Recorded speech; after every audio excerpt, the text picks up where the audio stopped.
As for the 42nd time, Notre Dame and Michigan get ready to kick off. Notre Dame won the toss and will receive. And there is the respective coaches, Kelly and Hoke.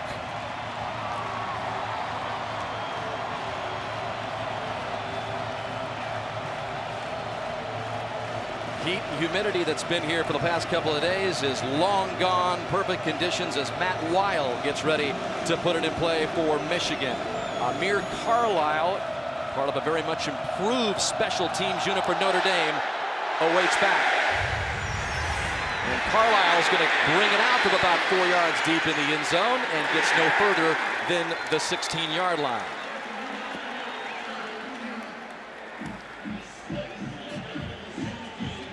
Golson, a huge performance last week against Rice. 3 rushing touchdowns, a couple through the air. But again, a much different talent level that he's about to face up front for Michigan defensively. And even though Kelly said the Rice game so far was by far the best game of his career, this is what he wants to see if Golson can put it together back-to-back against this high-caliber Wolverine defense. So it's Tari and Folston who gets the start, but we'll see the other running backs, Cam McDaniel and Greg Bryant as well, as the play clock goes down to 0. Charge timeout. Notre Dame, they're first. Just before. I have trouble with that one. And last week against Rice, Rice came out in the second half, the same thing. How do you start a game with a potential delay of game? That's sloppy.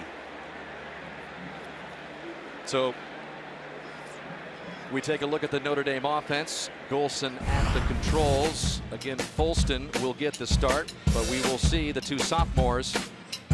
We'll see his fellow sophomore, Bryant, and of course the veteran McDaniel as well. Nick Martin, one of the 4 captains selected before the season began, anchors the Notre Dame offensive line. Lombard suffered an ankle sprain last week, but he is a go so far at right guard. Jabril Peppers, Michigan's highly rated nickelback, #1 player in high school football, not in the game. He hurt an ankle last week and he's not on the field. So the first play of the game goes to Folston, and he gets it up to about the 20-yard line for a gain of 4, where it'll be 2nd down and 6.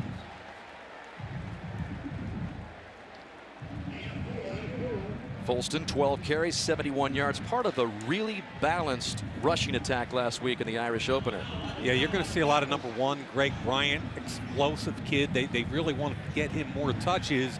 And Cam McDaniel, pass protection and one of the most steady tailbacks in the country. Ball just across the 20, 2nd down and 6.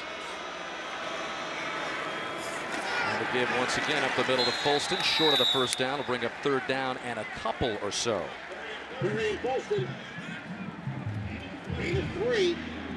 As we still await to see if one running back, if any, kind of emerges from that running back core for Notre Dame. And there is Greg Madison, the Michigan defensive coordinator, who spent 8 years here at Notre Dame.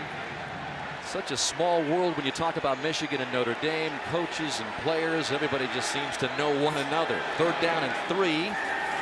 And Folston with his 3rd straight carry, very close to the 1st down. You're right, Dan. It's right on that line. See one indication that it is a 1st down indeed. The spot is for the 1st down for the Irish as you look at Brady Hoke. And Hoke, we talked about it briefly at the top. This team and really Hoke is in need of a win against a quality opponent on the road. They've never won a road game versus a ranked opponent. Hoke hasn't. So big, huge game for Hoke and the Wolverines, and able to hang on as Will Fuller, as Raymond Taylor was on the defensive coverage for Michigan, and that'll be a loss of 1. Yeah, and this play was set up. If he doesn't bobble it and then have to turn towards the sideline, you'll see that he's able to come up inside. Watch what happens. The blocking is good in front of him. If he turns it up, that's a big play waiting to happen. Because of the bobble and then the turn outside instead of inside, it gives Raymond Taylor time to beat the block and make the tackle. You have to catch that cleanly. Fuller had the 75-yard touchdown catch from Golson last week as The 2 touchdown passes that Golson threw were the 2 longest of his career. But now 2nd down and 11 with a loss of 1. Look at this. And now with a play clock going down, another timeout. Now look at his eyes. Golson's eyes there were big. He's looking over at his coach like, what did I do? And if you remember, Dan, 2 years ago, in this game, in this stadium, Golson was removed after 1 series in favor of Tommy Reese, who finished the game out. We're not even look 2.5 minutes in. Look at that. There's some big eyes there, knowing there's a big stage right here. And how do you call 2 timeouts in the first 2.5 minutes? There's some nerves here. 2 timeouts and then Fuller with the bobble. There's some real nerves for these guys. There was so much positive press and so much praise heaped on Golson's shoulder, and he did. He had a good game, but when we talked to Kelly yesterday, he said, whoa, now, let's pump the brakes a little bit here, right. Golson. Right. I'm really interested to see how he can handle all of that praise and do it the following week against a team like Michigan. So far, kind of a confusing start for Golson in the offense as they burned 2 timeouts. 2nd down and 11. Golson to the air, and that pass is complete at the 29 to Chris Brown, who had a couple of receptions last week. Gain of 5. We'll bring up 3rd down. Yeah, Ronnie Stanley picks up the blitz, so Golson comes the opposite way, sees his receiver in between 2 of Michigan's best players. 57, Frank Clark, plays both defensive end and linebacker, and 47, Jake Ryan, is one of the best players in the Big Ten. It's already having burned 2 timeouts. Here's Notre Dame, 3rd and 6 from its own 30. Here comes Greg Madison with a cross blitz with the linebacker. Golson hangs in, tosses to the near sideline, incomplete to Will Fuller, and the Irish will have to punt on the opening series. Blake Countess, the talented cornerback for Michigan, who picked up a couple of interceptions last year in the game, on the coverage.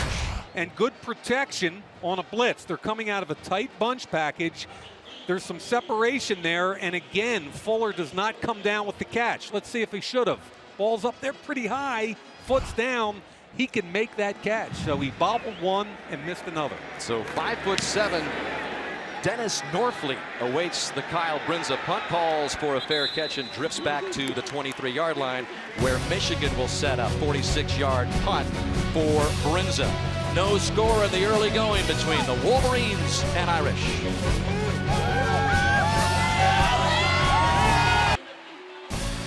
Notre Dame football is brought to you by Under Armour, by Cadillac, by Sprint, official wireless services sponsor of Notre Dame athletics, and by U.S. Bank, all of us serving you, member FDIC. So here is Devin Gardner in the Michigan offense, setting up at the 23-yard line as the aerial coverage provided by Goodyear. Everything we've learned making tires that go the distance inspires what we roll into yours. Goodyear, more driven. Garden, who had the monster game, career game against the Irish last year. 4 touchdown passes, including rushing for 1, threw for 292 yards in the game. Dangerous on the ground and through the air, but the Irish there to meet Derek Green for a gain of maybe a couple. As we take a look at the Michigan offense, one of the sore spots, especially down the stretch, was the offensive line, but backs and receivers.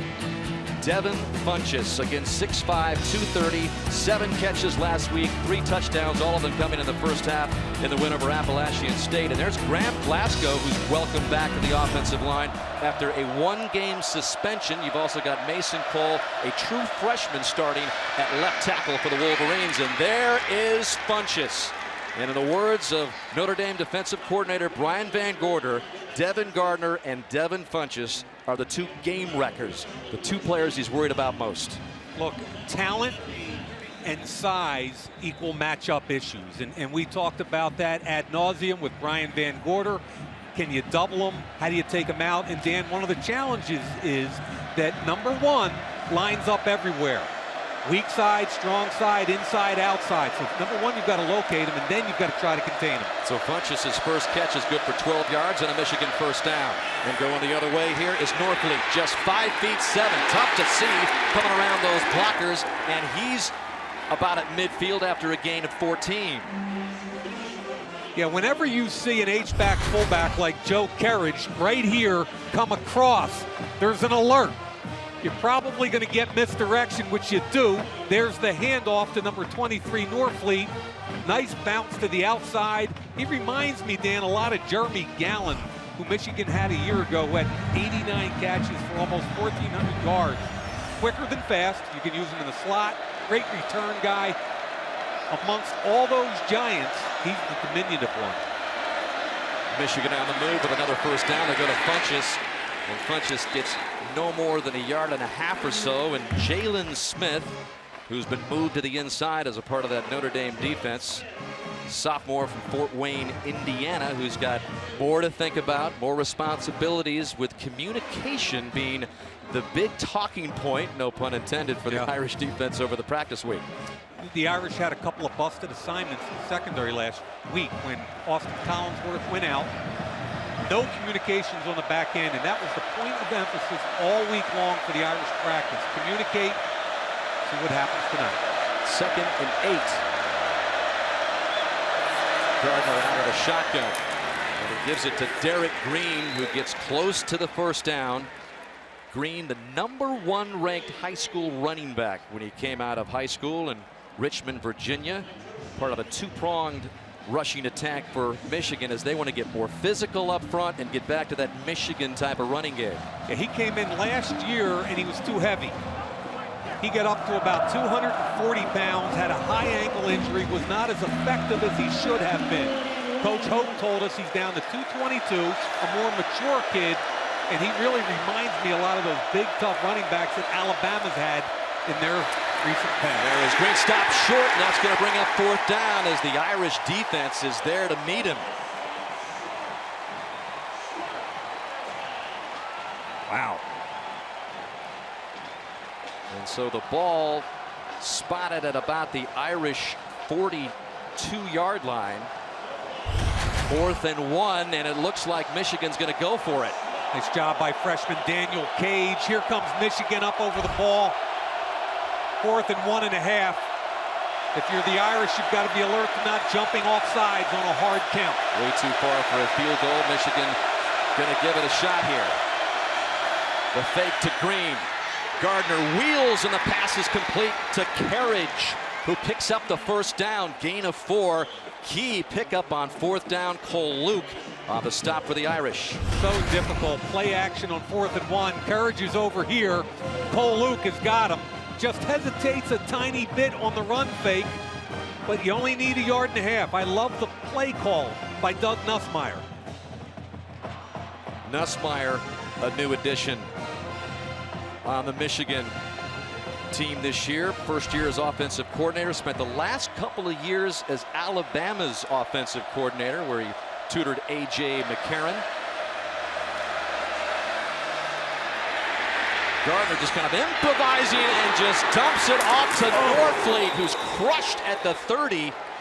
But a gain of 7 for Norfleet after Gardner was feeling pressure, still able to get it away for the gain. What a touch pass by the quarterback here, because Jalen Smith, number 9, is all over it. Watch 23 Norfleet. Smith trails him. He's got to throw that up in the air, drop it right down the chimney, and a big hit at the end of that play. Number 80, Khalid Hill. Watch at the very end of the play. 80, Khalid Hill right there gets Trumbetti, the freshman. Watch this hit. Bang. Wow. That's football. Gain of 7, 2nd and 3. And Gardner whips it out, and this time Norfleet will go nowhere. And that is Matthias Farley with a textbook tackle and a loss of 2. Absolutely no hesitation by Matthias Farley on the bubble screen. Watch 41 just flash. Here he comes. Bang. Big time play. But Dan, sooner or later, you're going to see the patent go. In other words, they're going to fake bubble and try to get in behind. Notre Dame got beat on that route a week ago. So 3rd down and 5 for Gardner. Funchess is inside on the 3-man side. There's Funchess. They'll move him around.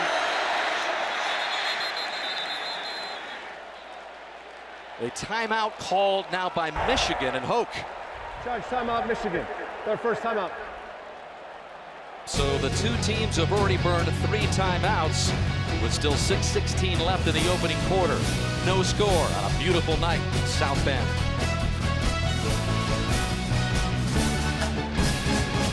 Michigan and Notre Dame. This will be the 10th play of the drive as you look at the new offensive coordinator for Michigan. Former Alabama Crimson Tide OC. Instructed to really improve Devin Gardner, who had some inconsistencies down the stretch after lighting it up against Notre Dame last year. There is Funchess. Slotted left. Carriage in motion goes way out. Gardner steps up. Short of the first down. They'll bring up 4th down. Jalen Smith, who's been all over the field tonight so far, met him. Boy, I thought Gardner got out of this way too quickly. They had all kinds of people open on the front side. So if Gardner just looks over here, he's got 2 choices. But he sees a crack, takes it. Jalen Smith flies, man. That's a great play by Jalen Smith coming up. Quarterback got out of that way too early. In the words of Van Gorder, make Gardner be a quarterback. Don't let his legs beat us. So far, the Irish keeping him under wraps. 46-yarder by Matt Weil is no good. And so the Irish come away with it unscathed. Big play by Jalen Smith. Weil off the mark, and we remain scoreless. And the last scheduled meeting between the Wolverines and Irish. Van Gorder liking what he sees so far. Subscribe and join the IrishIllustrated.com community, part of the Rivals.com network, for exclusive Irish recruiting news and team coverage. 42nd meeting and last on the schedule between the Wolverines and Irish, college football's oldest and original FBS rivalry. So here in 2014, it is Everett Golson at quarterback, and Cam McDaniel is now in the backfield. Golson to his left. The fake to McDaniel, and Golson over to Amir Carlisle. Pass is complete for a gain of 6. Keep in mind that tackle was by Delonte Hollowell. 2 of Michigan's starting defensive backs are now out. Ramon Taylor has gone into the locker room. And remember, Jabril Peppers, their nickel, hasn't shown up yet tonight. He hurt an ankle a week ago. And here is Cam McDaniel, his first carry of the night, just short of the first down marker. Mario Ojemudia of Michigan on the stop. McDaniel, part of the balanced attack last week. He's the senior, along with a couple of sophomore running backs. There's the first drive for Notre Dame. 6 plays, 311. Again, the 2 early timeouts that were burned. Yeah, I'm not sure I've ever seen that. We spent some time with McDaniel yesterday, and I loved what he said. Don't label me. He's got a huge chip on his shoulder. It's a 3rd and short. And McDaniel picks up the first down for the Irish. You know, I just mentioned I've never seen Doug Flutie. I have never seen 2 timeouts that quickly for an offense. Have you, number one? And secondly, how does that happen? I think they're all sped up offensively right now. Everett's got real quick feet in that first drive. He rushed a couple quick throws, even the wide receiver screen. So they're a little bit fired up, a little too fired up. And Coach Kelly had a little talk with Everett on the sideline. He came back out with coaching speed. Steps up, fires over the middle, complete to C.J. Procise. Gain of 19 for the junior out of Petersburg, Virginia. What I like there is what Doug Flutie just said. I think he calmed it down. Play action out of the pistol, sets his feet. That's what I liked. He set the feet, he didn't hurry, and then he had an accurate throw, and they've got a little tempo now. Back out over the line of scrimmage. That's the first time I've seen a quarterback tonight take his time and do what he's supposed to do. Big gain, Irish down at the Michigan 41.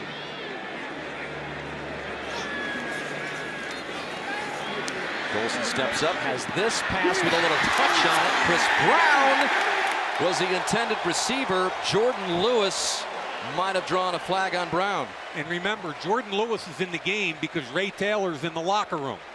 It's on the back side of a formation where it's 1-on-1. Pass interference. Defense number 26. 15 yards from the previous spot. Automatic. First down. So a big penalty against Michigan. Another look. Yeah, he's on the backside. It's one-on-one. Everett Golson saw that pre-snap. You can see all the infighting down the field. No doubt that there's a flag to be thrown. Jordan Lewis was hand fighting. Ball was in the air. Never turned around and looked for it till right there. Easy call. See the third running back of the night for Notre Dame now. Greg Bryant gets his turn on first down and 10. Ball all the way up to the 26 of Michigan. And here is Bryant doing what he does best, spinning his way inside the 25. Brought down by Jake Ryan, the middle linebacker for the Wolverines. Short gain for Bryant. 8 carries, 71 yards, and his first collegiate touchdown last week against Rice.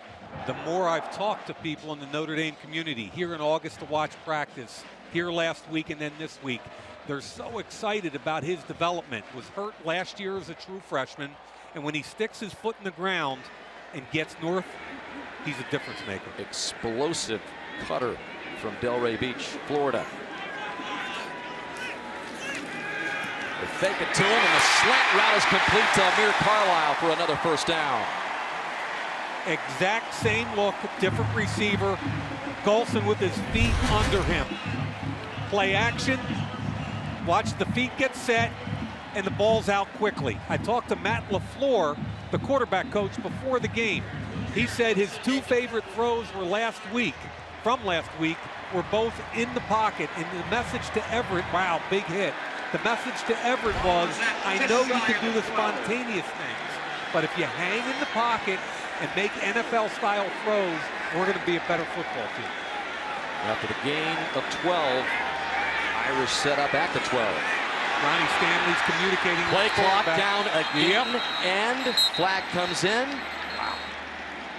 And look at Brian Kelly. Charge timeout, Notre Dame. The third and final timeout. And final one. This is hard to believe. Hey, Doug.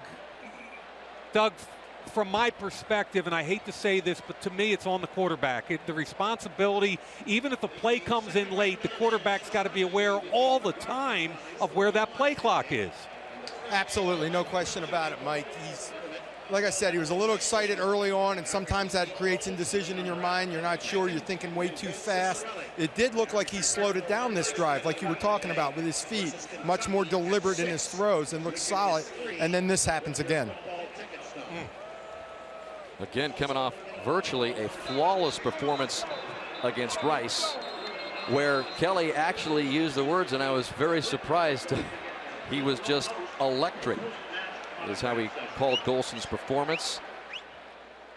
Now, and he doesn't give praise to a lot of quarterbacks like that. You just look at Madison, the veteran coordinator for Michigan, who also had a stint for the Baltimore Ravens. Yeah, I've known Coach Madison for a lot of years. When he was in Baltimore with the Ravens and John Harbaugh, he brought a lot of that back with him, and they'll bring 7 or 8 up. Which 5 are coming? It's a lot of pressure for a quarterback. So after the third and final timeout, 1st and 10 again here from the 12. Golson floating it up into the end zone, incomplete. He wanted Corey Robinson, and another flag comes in. Remember, Jordan Lewis was already called for a 1. I like Golson's identification of the one-on-one matchups with no help. That time he's got his 6'4" wide receiver. Pass interference. Defense number 26. The foul occurred in the end zone. By rule, the ball will be placed at the 2-yard line. So First down. 2 interference calls on Lewis. And remember, Lewis is only in the game because Taylor's out, so they're attacking what they consider to be the weak link. He's late coming and getting that head turned around. Let's see it again. See, there's all the contact. It's an easy call. He's got to have more confidence, keep his hands off the offensive player with the ball in the air.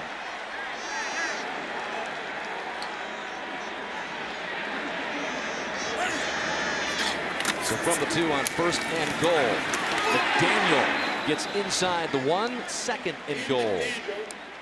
You notice who's in the game at tailback when they get in tight. It's Cam McDaniel. Don't say it. Don't. Don't go that reliable, steady route thing, right? He doesn't like the trustworthy, reliable running back. In his mind, he offers a lot more than that, and I tend to agree. He says, I hate labels. I've always had to prove myself. And on second goal, his number is called, and McDaniel opens the scoring.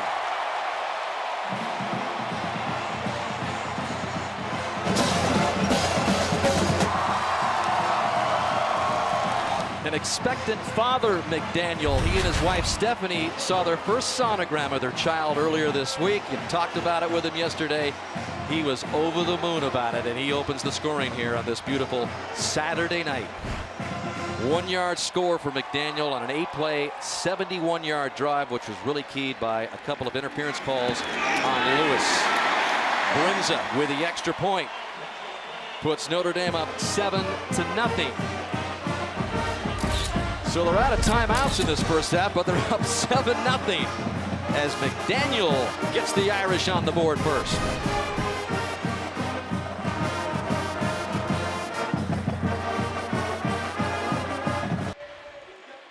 Watch every Notre Dame home game on your laptop, tablet, or smartphone. NBC Sports Live Extra with access to more than 1,000 live events, including Notre Dame football. You won't miss a single moment. It's NBC Sports Live Extra. Watch the biggest events anywhere, anytime.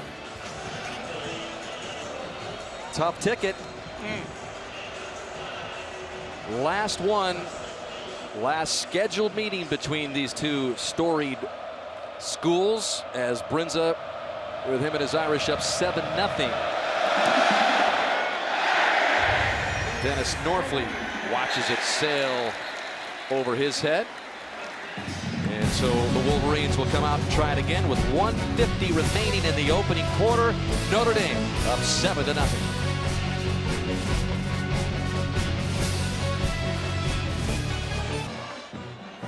Gorgeous early evening.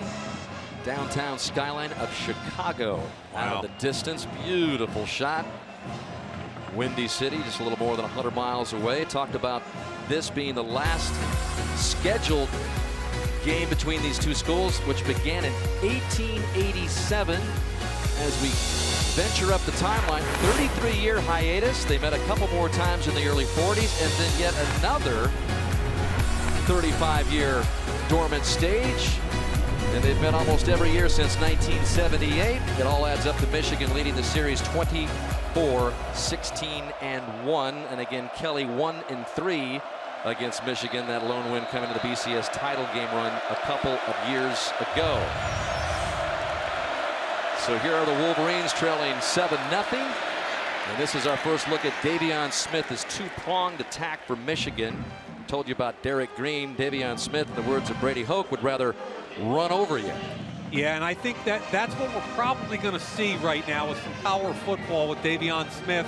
That was just an old-fashioned counter play, and they got real good push, 5 yards on first down. And I think, Dan, one of the points of emphasis in the offseason with the hiring of Nussmeier was a return to physicality for this Michigan offense. Physical and explosive was the mantra. And I'd also be looking for number 1.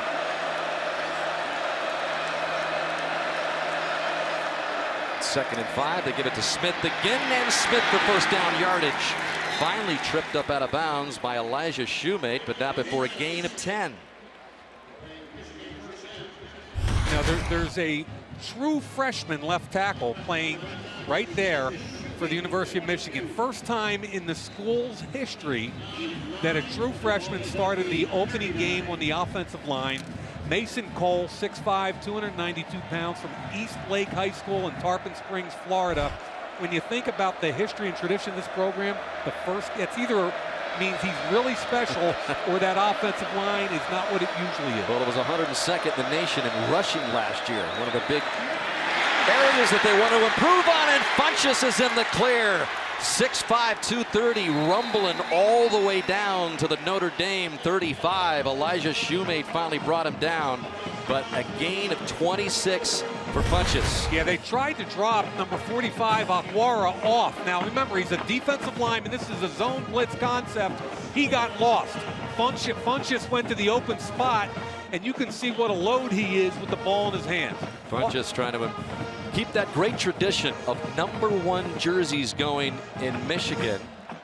He asked to wear it. He used to wear 87. And Devin Funchess in his second game wearing that #1 jersey. Already 3 catches for 40 yards. He had 7 catches last week. Whoop. Flags come in as the ball was never snapped on the ground.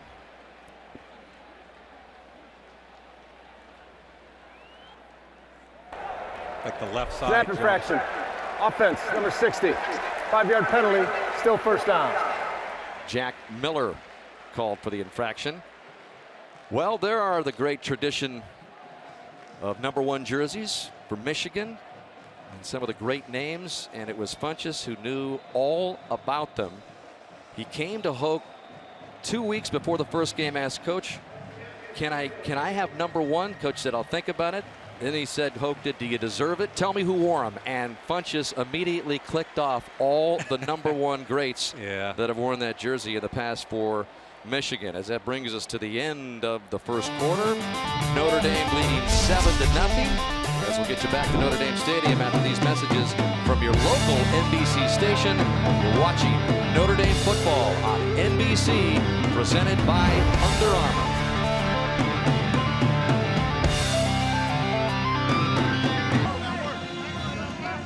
First quarter, Devin Funchess was targeted 3 times and already made a big difference in this football game. 6'5", 230 pounds. He's a matchup nightmare. Short catch turns it into a little bit bigger game. They love bubble screen to him. He'll come back to that early and often. And finally, on a little zone blitz, he finds a soft area, and then it becomes a game breaker. 3 targets, 3 catches, 41 yards.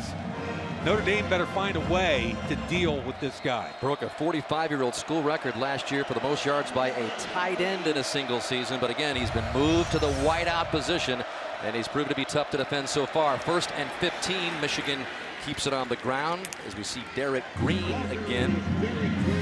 You know, you just told the Devin Funchess story before we went to break about the jersey. My favorite part of the story was he wore number 87, which was the Ron Kramer honor jersey. And apparently when Coach said he could wear #1, he said, but Coach, I got to call the Kramer family and ask permission to go from 87 to 1. He talked to Ron Kramer's son, said, I really feel much better about a wide receiver number like #1. Is it okay with you? I thought that showed some real maturity by this kid. Yeah, he wanted to get the Kramer family blessing to switch from the 87. 2nd down and 9. We'll bring up 3rd and long as Green gets maybe a couple. Romeo Okwara up front on the stop. Gain of 2. You know, I just watched 2 true freshmen run onto the field for Notre Dame. Number 23, Drew Tranquil, and number 43, Colin Hill. Now, these kids, that kid right there, 43, has never played a college football game, yet he's starting in their dime package tonight. Why? Because he's one of the best edge rushers on their team. So you're going to see a lot of Tranquil and a lot of Hill in Notre Dame's dime. Big key down here, 3rd and 7 for the Wolverines. Play clock down to 2. They get it off. Gardner feels the pressure from the right side. Pass incomplete. He wanted Funchess. It'll bring up 4th down. Notre Dame brought a blitz off the edge. Good protection. Gardner stayed in. You see 41, Farley going. Look at the coverage, though, by Shumate. That ball should have been caught, but it was tight coverage by Shumate. Watch the hand come through. Did he break it up? No. Should it have been caught? Yes. So Michigan and Matt Weil into attempt a 48-yarder. He missed earlier from 46 yards. And this one doesn't get off the ground barely. So Weil is 0 for 2.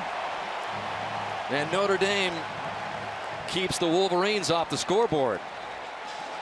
You know, it's brand new turf. I've asked several of the kickers and coaches that does it sit down just a little bit on that turf.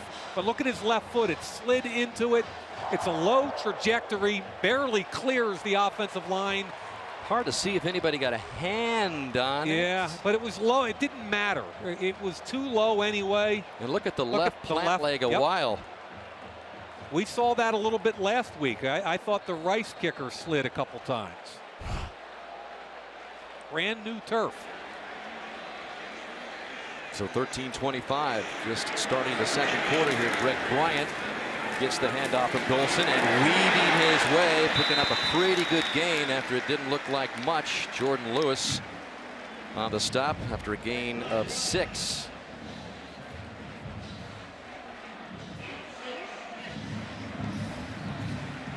So it's been a running back by committee so far. Golson rolling out to the near side, pass complete to Fuller for the first down. Now remember, Fuller had a bobble and a drop on the first couple of series. Not a totally accurate throw there by Golson, but a completion, and now they've got tempo. This is what head coach Brian Kelly wants, pace and tempo offensively. Notre Dame up at the 46 for the fresh set of downs. Golson coming up to the line. Blitz. And a handoff inside to Bryant. Moves the pile close to midfield. As you look at Brian Kelly, and you got the feeling when we talked to him yesterday that part of the coaching process this week was kind of deflecting all of the praise that was on his team. It was a good win for the Irish, but again, they take the huge step up in talent from this Michigan squad tonight. Look, it's a benchmark game for both teams. You know, Appalachian State didn't provide any kind of game for Michigan. Same with Rice and Notre Dame. We're going to find out who can play tonight. 2nd and 7. Golson was a little high on the target, who was Ben Koyak. Play action. I thought he hurried it just a little bit too much. He didn't set his feet this time. Now watch what happens after the play action. It's a little pop pass. Is Brian Monet in his face? Absolutely. But I thought he hurried it just a little bit. Got a little too much air under it. But he is under significant pressure. So that'll bring up 3rd and 7. Irish trying to keep this drive alive at their own 49. Golson steps up and delivers it. Drop. And it's incomplete. It appeared that Chris Brown had a shot at it, but unable to connect, and the Irish will have to punt it away. In the pocket, big time throw right here by Golson. I like Golson finding him right there, by the way, and shaking his hand, but I love this throw. Watch him just set his feet and rip it. Throws it to the inside, away from the corner, and Chris Brown has to make this catch. Yeah, that had a little steam on it, didn't it? Had a lot of steam on it. There is Norfleet awaiting the Brinza punt. And he calls for a fair catch. High hanging, good punt by Brinza. And so Michigan will start inside its 10-yard line at about the 9 when we come back. Notre Dame up 7-0 just into the second quarter.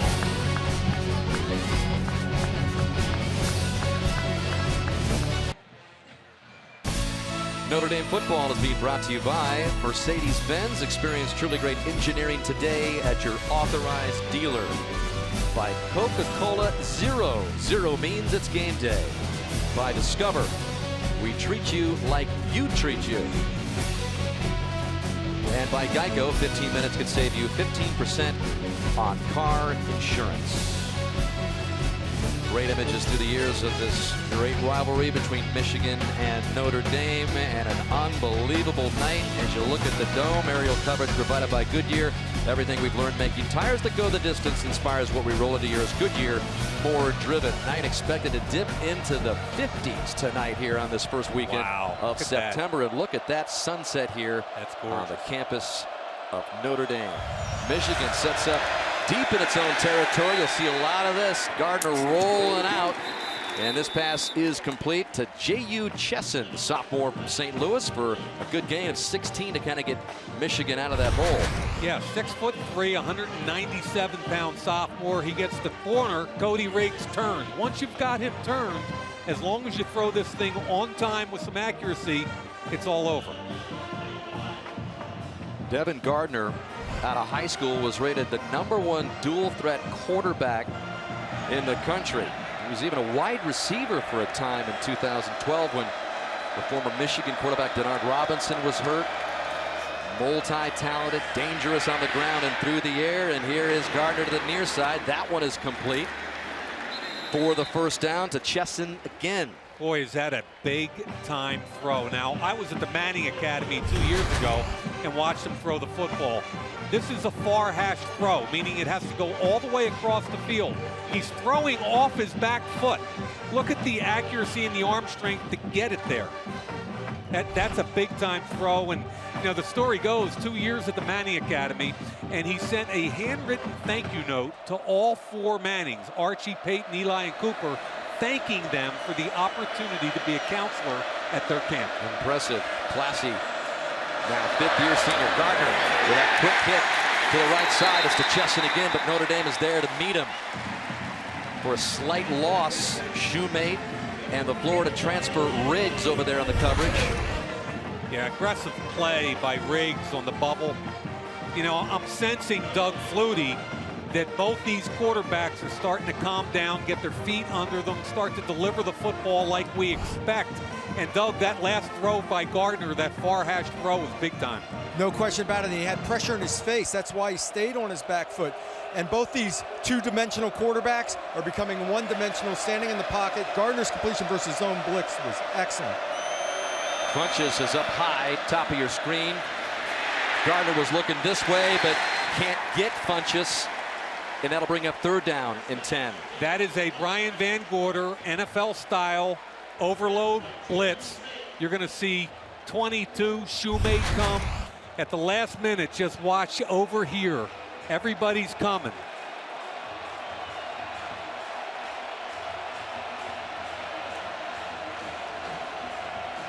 And Smith, 235-pounder, locked in on the 230-pound Funches. Offensive coordinator Doug Nussmeier, what is on the play call for this 3rd and 10? You would think Funches, who is split to the top of the screen, who already has 3 catches and a timeout call by Michigan. So Nussmeier, Hope gonna talk things over. 10:05 remaining in the opening half. Key 3rd down coming up when we come back. Michigan trying to keep its drive alive at its own 39.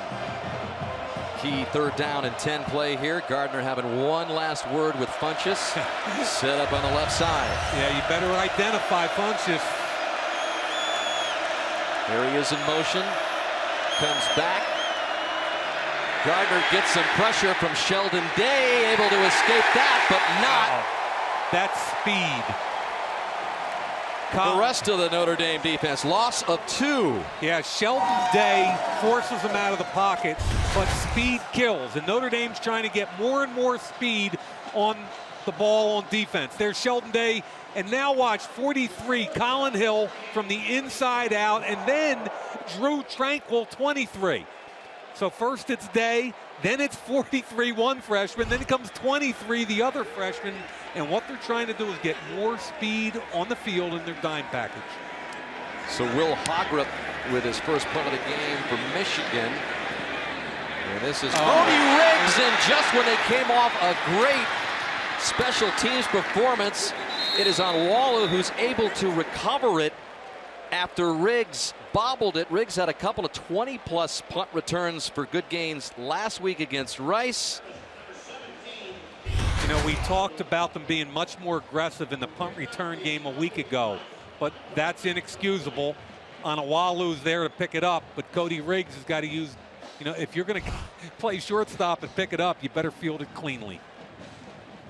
Last week, they returned 5 punts for 80 yards. Notre Dame had 106 yards the entire season last year. Right. So the first early bobble by special teams for Notre Dame sets him up at the 20 here, as Onwualu was able to recover it, and Folston comes up the middle for not much. You know, both of these mobile quarterbacks like space. They like to escape outside, preferably to the right, sometimes to their left. Neither of them likes to step up in the pocket. So what we're seeing from both coordinators is a lot of pressure off the edge. It's designed to keep the quarterback in that pocket. Golson completed passes to 7 different receivers last week. He's already connected with 4. And on 2nd and 8, he connects with Fuller for the first down. 13-yard gain for Fuller.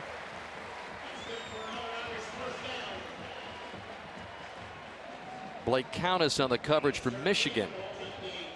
Another good throw. Didn't really like the double catch again. Bobbled, was brought in by Fuller. 3 catches, 21 yards in the early going for Fuller. There's a score, USC beating Stanford 13-10 earlier today. Of course, the Trojans and Cardinal on the Notre Dame schedule upcoming. Ben Koyak close to another first down. And again,